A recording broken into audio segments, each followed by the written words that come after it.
Can you smell that? Get in there. Closer. Closer. That is the smell of fresh herbs. In this case, basil. Bam. There's some fresh basil. Do you know how much this is in the little plastic container that you buy there at the top of the produce aisle? It's like $5 or $6 for a handful of leaves. I wanted to make a caprese salad. If it was just me and Love Bug, that would be enough for a caprese salad. Add the price of a tomato to $5 for a handful of leaves and then some mozzarella, and all of a sudden a caprese salad's 15 bucks. All right, there's gotta be a better way. There's gotta be a better way to have some fresh basil. Oh man, it smells so good. Tomatoes, and an easier way to make a margarita pizza, a caprese salad, or just add some flavor, period, to any salad. And you know what we're gonna do? We're gonna do it Nunnsense style. So this whole plant was actually less. The basil was less than what it cost just for the leaves at the grocery store. I had some soil, I got a planter.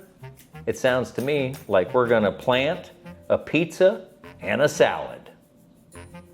All right, you ready? We're gonna plant a pizza and or a salad. And by pizza, I was talking about something that would be margarita. So that's got the basil in it. Sometimes it has oregano. I found one of these. It's a rather spindly looking one. And if you find one that looks like this, don't be afraid to take it up to the counter and say, hey, this is the runt. Do you think you could discount it? And guess what they'll do?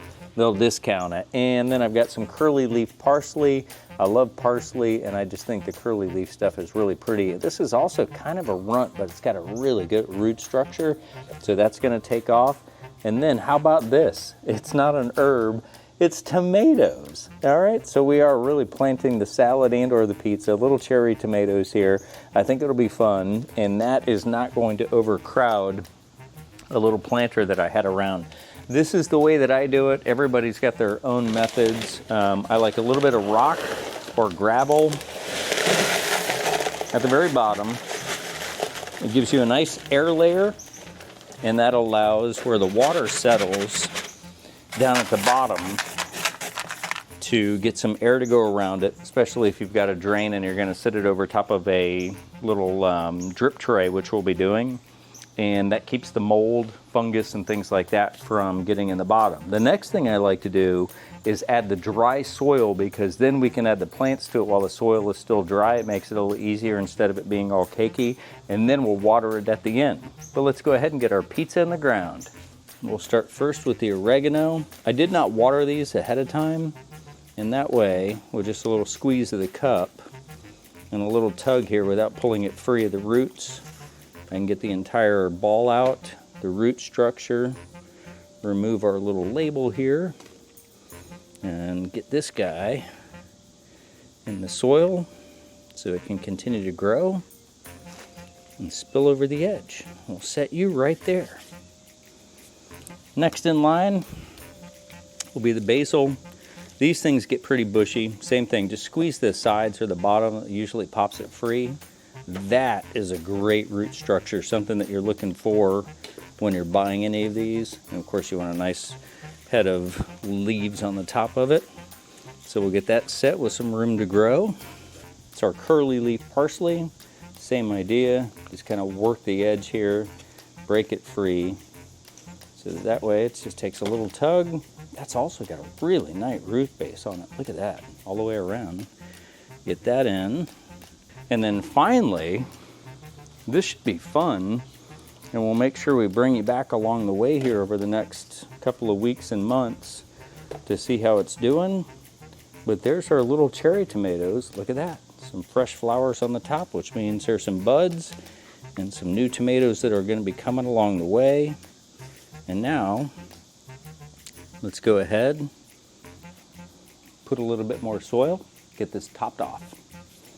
Water weighs 8 pounds per gallon, so instead of getting it too heavy right now, which is why we did the dry soil, now I can go ahead and move it from our little spot here to where it's going to sit in the sun to allow all of these are full sun, so they love it, to allow them to start to grow, and then we'll put the water on. It's always fun when you get the power tools involved, making a couple of weep holes here so we can make sure that our basil our oregano, our cherry tomatoes, and our curly leaf parsley all have the nutrients and the water that they need so that we can grow ourselves the pizza and or the salad. And there's evidence that our weep holes are working, so that means that if it is a heavy rain that it will continue to drain and we're not going to get too much water that would stall, hamper, and or ruin the growth here of our fresh herbs and tomatoes. If this has inspired you, maybe you already have an herb garden, share it with us. Let us see it. You can always do that at Snapjacks, or you can share it at Nunnsense. I'd love to see your herb garden, what you're growing and what you're cooking, and we'll see you here, whether it's inside, outside, in the kitchen, or maybe even by the boat on the next Nunnsense.